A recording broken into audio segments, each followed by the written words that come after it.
કૌભાંડી ભૂપેન્દ્રસિંહ ઝાલાની મુશ્કેલીમાં થયો વધારો। કૌભાંડી ભૂપેન્દ્રસિંહ ઝાલાની મિલકતો ટાંચમાં લેવાની કાર્યવાહી શરૂ। સાબરકાંઠા, અરવલ્લી અને ગાંધીનગર જિલ્લાની મિલકતો લેવાશે ટાંચમાં। મિલકતો ટાંચમાં લેવા માટે 8 મામલતદારને નાયબ કલેક્ટરે પત્ર લખ્યો। હિંમતનગર, તલોદ, માલપુર, માણસા, મોડાસા મામલતદારને પત્ર લખવામાં આવ્યો છે। પ્રોપર્ટી કાર્ડમાં વિગત નોંધવા માટે નાયબ કલેક્ટરને જાણ કરવામાં આવી। રોકાણકારોના ફસાયેલા નાણાં પરત મળે તે માટે આ કાર્યવાહી કરવામાં આવશે। જીપીઆઈડી એક્ટ હેઠળ રોકાણકારોને રકમ પરત અપાવવા મિલકતો ટાંચમાં લેવામાં આવશે। અમારા સંવાદદાતા દર્શન પટેલ પાસેથી વધુ જાણકારી પ્રાપ્ત કરીશું। દર્શન, હવે કૌભાંડી ભૂપેન્દ્રસિંહની મિલકતો ટાંચમાં લેવામાં આવશે, કોને કોને પત્ર લખીને આ મિલકતોની નોંધણી કરવા માટે કહેવાયું છે?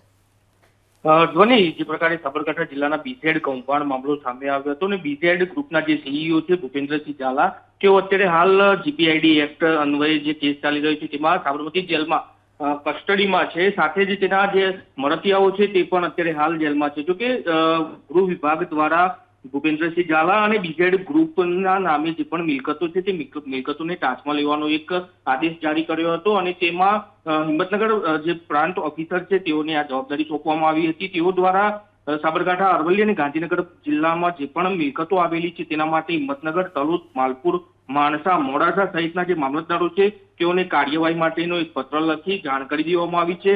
સાથે જ પ્રોપર્ટી કાર્ડમાં વિગતે નોંધ કરવા માટેની પણ જાણ કરવામાં આવી છે। એટલું જ નહીં, પરંતુ જે આ ભૂપેન્દ્રસિંહ ઝાલા અને બીઝેડ ગ્રુપના નામે જે પણ મિલકતો છે તે મિલકતો કોઈને ગીરો, બક્ષિસ અથવા વેચાણ અર્થે ન આપે તે માટેની પણ ધ્યાન દોરી દેવામાં આવ્યું છે। અને રોકાણકારોના જે નાણાં આમાં ફસાયેલા છે તે ફસાયેલા નાણાં પરત કરવા માટેનો આ એક પ્રયાસ રાજ્ય સરકાર દ્વારા કરવામાં આવ્યો તેવી અત્યારે હાલ માહિતી મળી રહી છે।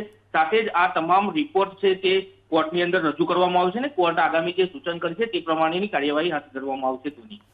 આભાર દર્શન, જાણકારી આપવા માટે।